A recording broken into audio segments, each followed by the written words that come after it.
Hey everybody, welcome to another episode of Reviewing Comics with me, your host, Alexander Turbin.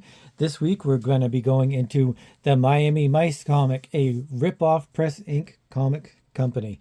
But before I get into that, I'd like to show you some of my own stuff. This is Random Access. It's a book I produce monthly for my Patreons. You can go to patreon.com/Alexander Turbin to check it out. It's a full size, full color, 12-page comic. And every month we have a highlighted artist, which is either a cover, a back cover, or something like that. In last month's was Machi, who is the creator of Sora the Destroyer. And you can check these out, like I said, at Patreon, or you could go to my website, alexanderturbin.com, and you can check out all kinds of other stuff, Random Access, Mutandis, and all kinds of stuff that I've done in the past. But now that that's all done, let's check out Miami Mice. So it came out in 1985, and that was just about when I was getting into comics, and I would see this often, not on the racks because it was a while before I would go to an actual comic book store, and but I would see it in other states and cities and stuff when I would visit my grandparents or whatever. I would go to the local comic book store, and they would probably have Miami Mice, but I'd also see them in advertisements and stuff like that. And I was never really into it. I was never wanted to get into it. I never have really been into the anthropomorphic stuff. Yes, I got my fair share of the Tick and Teenage Mutant Ninja Turtles and Usagi Yojimbo, but really I didn't really consider those anthropomorphic, which I know they are, but I think maybe I just felt like those were the top tier books, and stuff like this was just maybe like a ripoff of a ripoff or a ripoff. So I wasn't really interested, even though I really loved Miami Vice. I remember when I was a kid, it came out when I was probably in junior high or something, like maybe early junior high. And I was really into it. Like, that was one of the first shows that I stayed up late to watch. And I really loved it from the very get go. I knew the artistry of the not so much the acting. The acting was pretty good, but I really loved the production values of the show and the way it was just handled.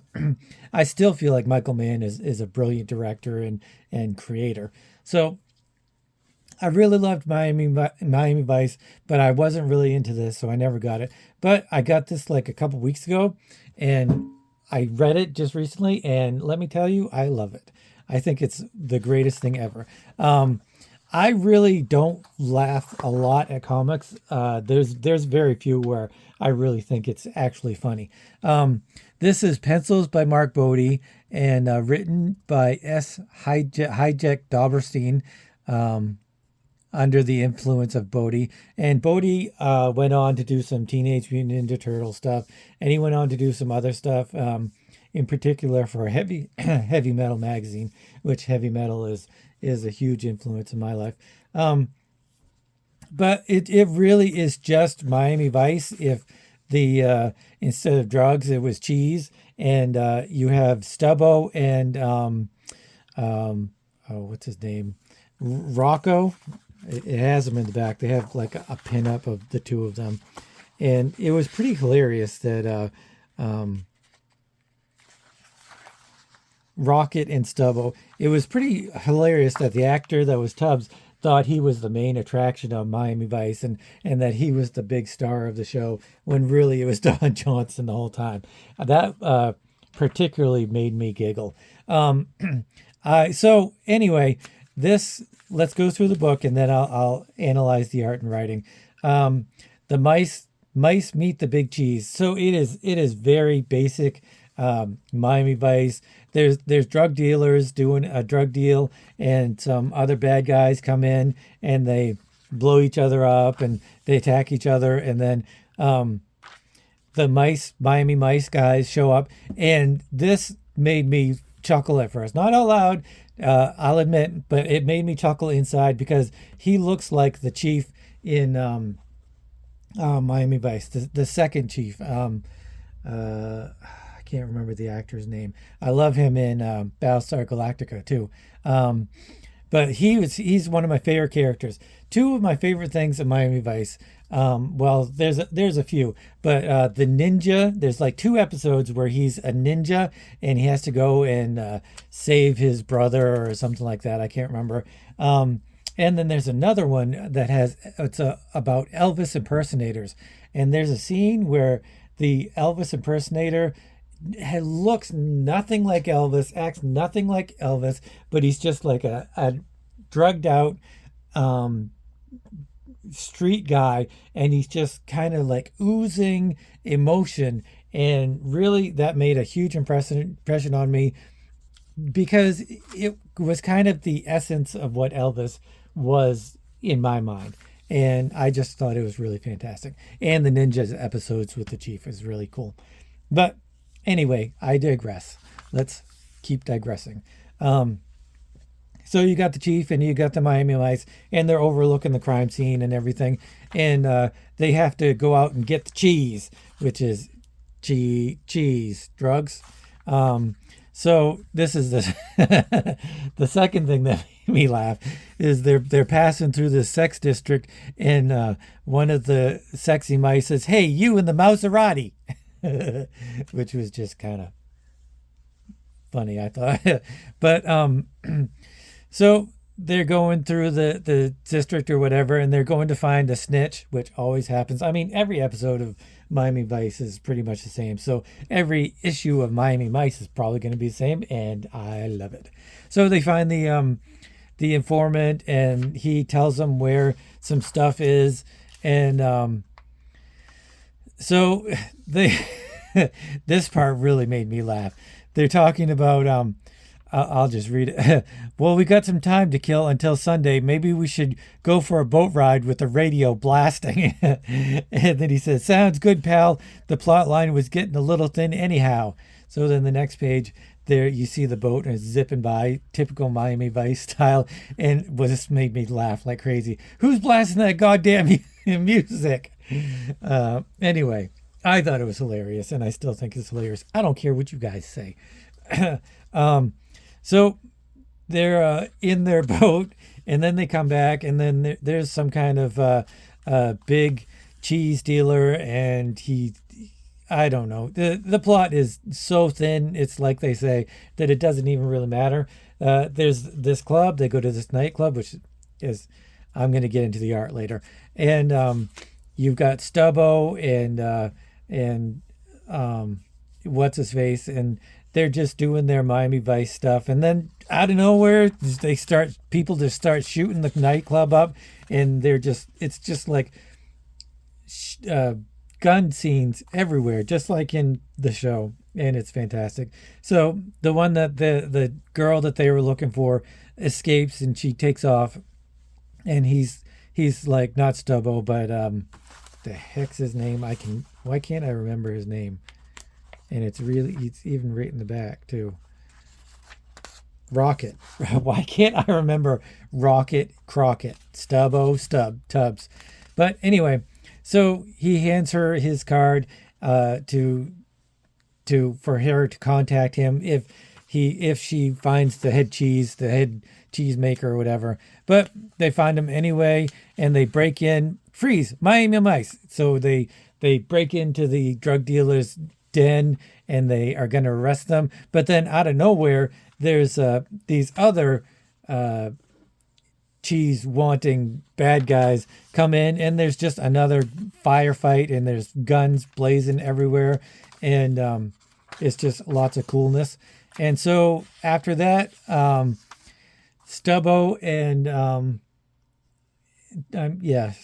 and Rocket, they just kind of hang it up.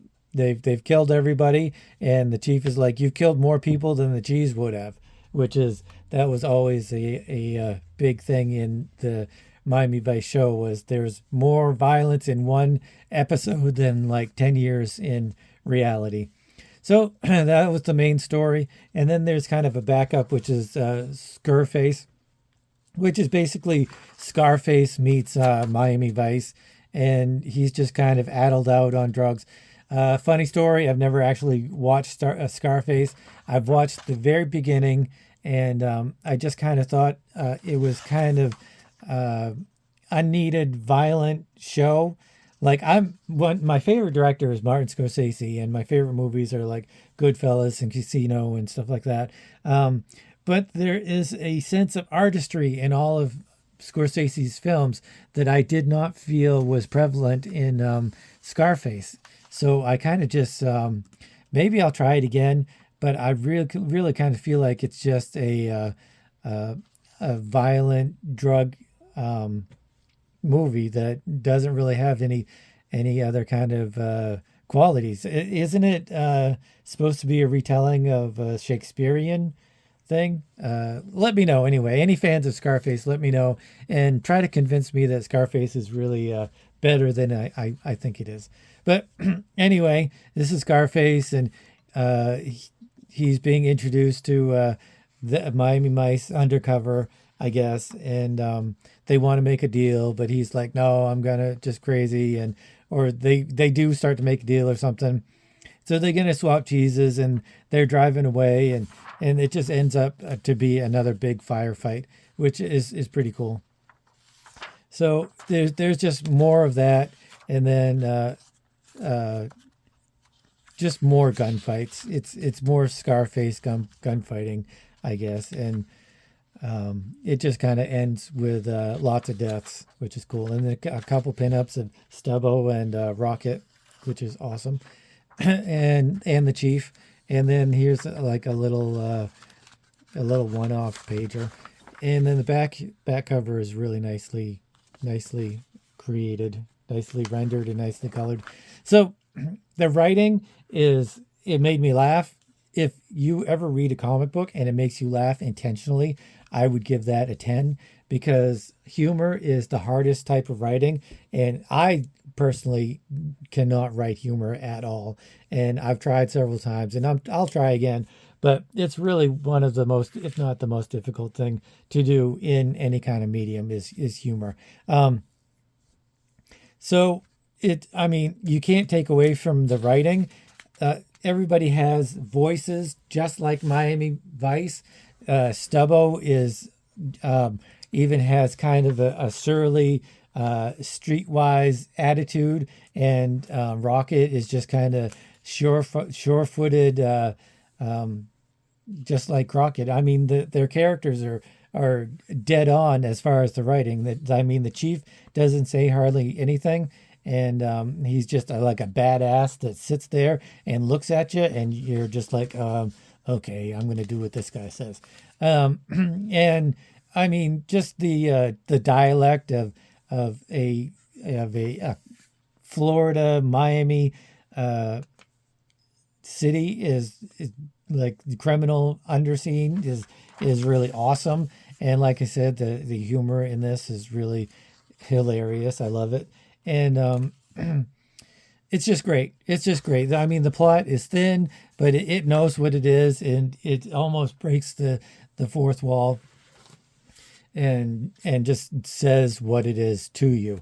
So, but the artwork is surprisingly amazing. I was, like I said, back in the late '80s, I was like, I'm not going to get that. It's just not for me. But I also didn't really have a real appreciation for real cartooning. I say real cartooning as in Saturday morning or daily strip kind of cartooning. It is very difficult to show emotion with very little lines or just the way that you draw the lines. And his work is so dynamic and fantastic, and yet it doesn't lose its narrative art. I never had to backtrack and re-look at a panel or anything like that. And he also squeezes in some really great background details. I mean, nothing is perfectly not symmetrical, but in perspective. But I mean, in cartooning, there is perspective, but you can kind of play with it a little bit, which is kind of what he does. And like his backgrounds are really fantastic. But and he knows when to use them and when not to use them. He could have just left these black spaces white, and it would have it just would have done a disservice to the cartooning and the line work and everything. Here's more fantastic backgrounds. I mean, it really looks like a city scene of a Miami, inner city, and it's just the whole book has movement in it, and it makes you go from page to page, panel to panel, without even thinking about it. It's very intuitive reading.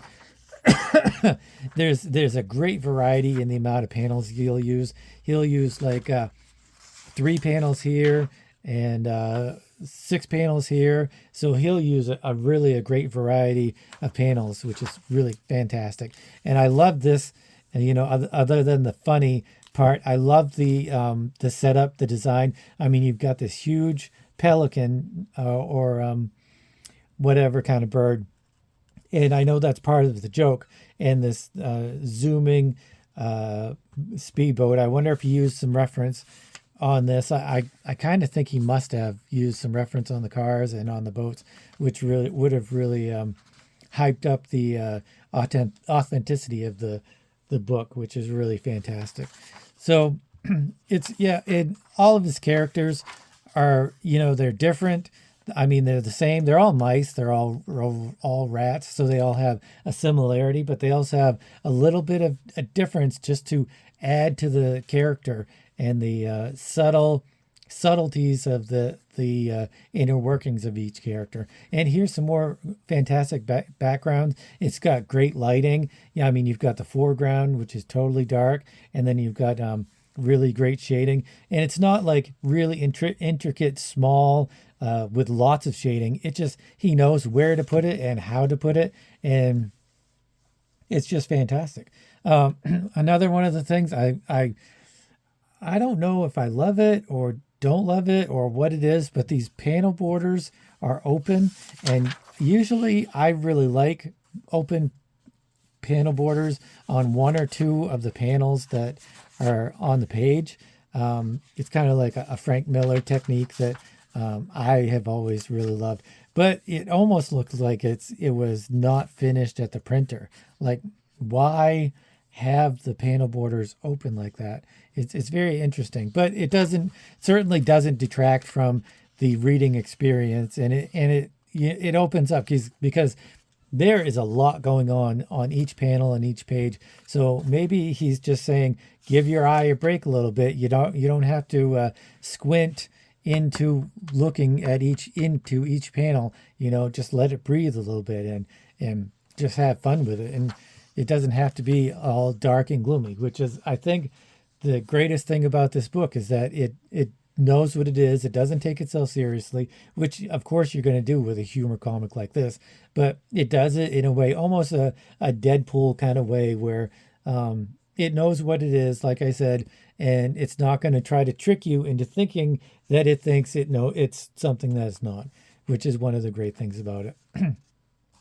all of the figures are really nicely rendered.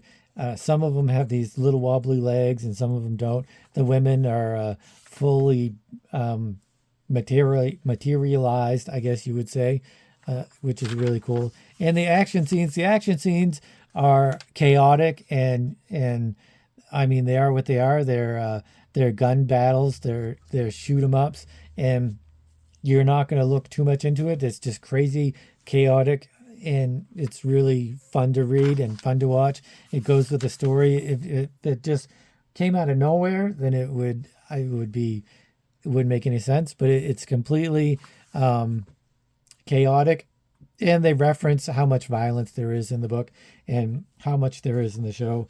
So that's really kind of funny.